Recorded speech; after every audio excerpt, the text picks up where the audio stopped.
Alright, well it's time for a new project, and we can't work on the house all winter, so it's time to work on the Jeep. And what better time than right before school. That's right, school starts tomorrow. So we're going to pull the Jeep in and tear it apart. And what's the big goal for working on the Jeep? What are we trying to do? Go up Mary's Peak easily. Yeah, make it a little better in the snow. So we want a little more ground clearance and a little more traction in the snow. So the big goal was we wanted to go bigger on the tires. So we went on Craigslist and found a set of wheels and tires. You want to roll that in here? All right, so the tires we have on now are 29 inches tall, and the tires we're putting on are 33 inches tall and 12.5 inches wide.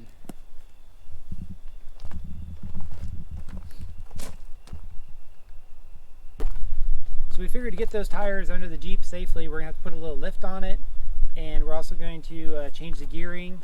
And yeah, there's just going to be a whole lot of stuff to do to get these babies under here and get them functioning right. So first project is we're going to get the Jeep in the shop and probably start on the rear end. So we're going to lift the rear end. We're actually going to swap in a Ford 8.8 and yeah, follow along. Let's see how it goes. All right, so we're going to call this project Gumby because it's green and it's hopefully going to be flexible like Gumby. So let's get it in the shop and get working on it. All right, so the internet says we need to weld the axle tubes to the differential housing. So we've cleaned up the mating surfaces here.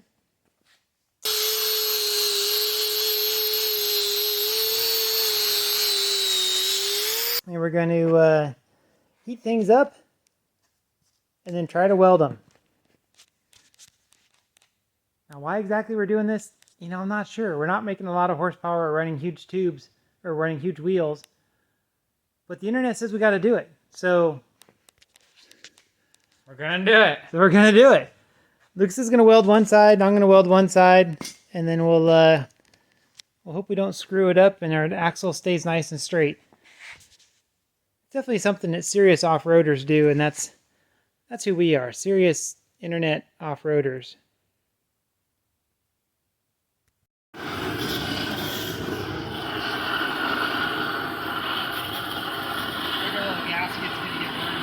Yeah.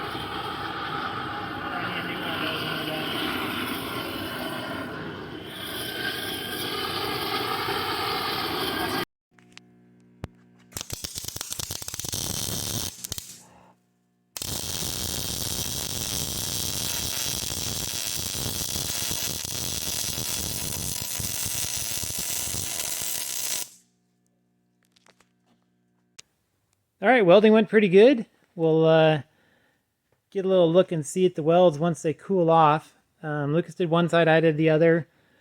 We just wrapped it up in a blanket to let it cool off a little slowly. I don't know how much it helps, but it probably won't hurt.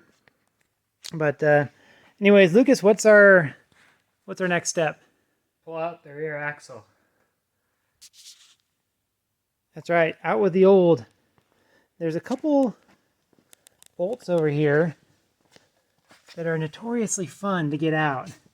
So that front leaf spring bolt up in there, that's not going to focus on it.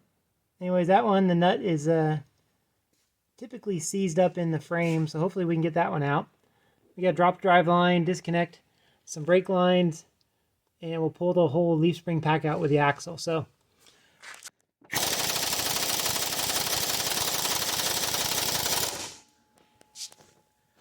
what do you think? Seems stuck.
think we're getting it.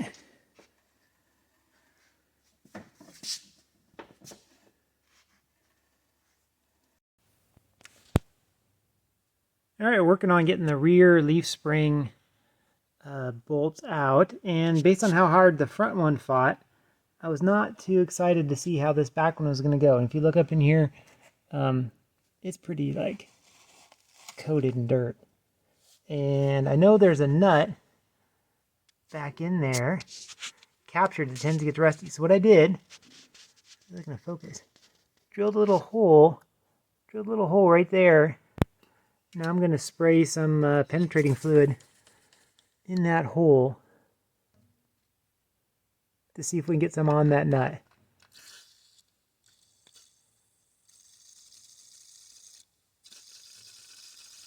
There's lots going in there.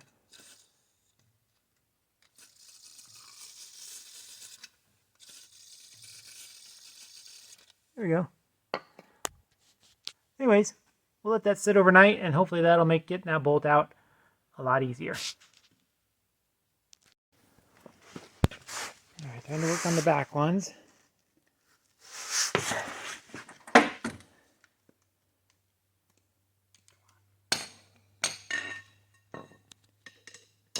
Upgrading to the breaker bar. Yeah.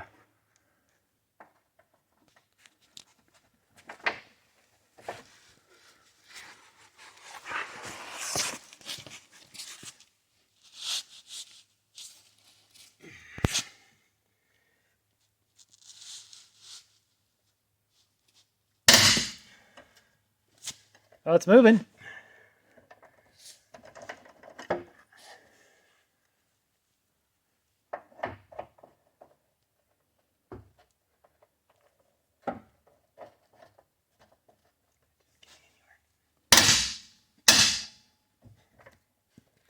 Oh yeah, I think you got it now. Uh-huh.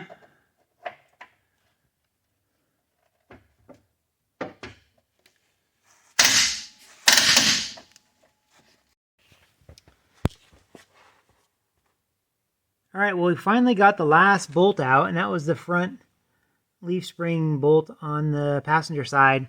And yeah, these babies were stuck in there. We didn't have to cut them, but we came really close. What was happening is the bushing that's inside the leaf spring was seized onto the shaft, so you pulled out a little ways, but then you couldn't get the bolt all the way out. But eventually, enough penetrating lubricant and impact guns and pry bars, 4-foot pry bars, we were able to get it. So now I think we got everything disconnected. We got the drive line dropped. We got brake line disconnected. We got shocks disconnected, emergency brake cables or parking brake cables disconnected. I think we're ready to try to drop her down and pull it out. So, Lucas, why don't you go ahead and you do the honors. I'll stand back and yell if anything bad starts happening. Okay. Okay, let her down. Let's see what happens.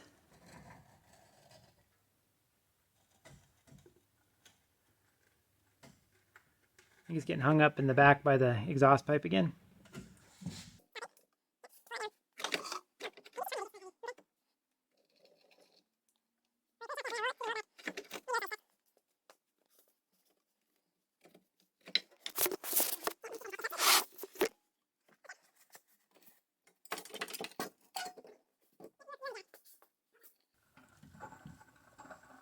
We'll just swing off to one side, too. Swing to the side.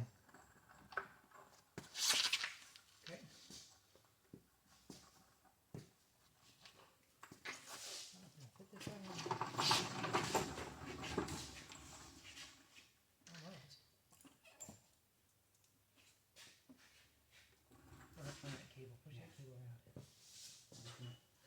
There you go.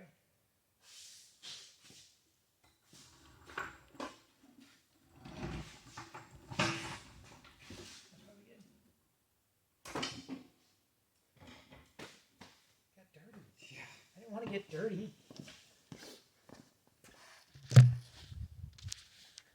All right, there's the old one out. And the new one waiting to go in. So next time we're going to be fitting the new leaf springs on there. We're going to try to get some different shackles for the back. And then we're going to try to get the axle under there, get it positioned. I think we're going to need, what, brake lines, emergency brake cable, slip yoke eliminator, drive line, a bunch of little things to put the new axle in. So stay tuned for that, and we'll see you next time.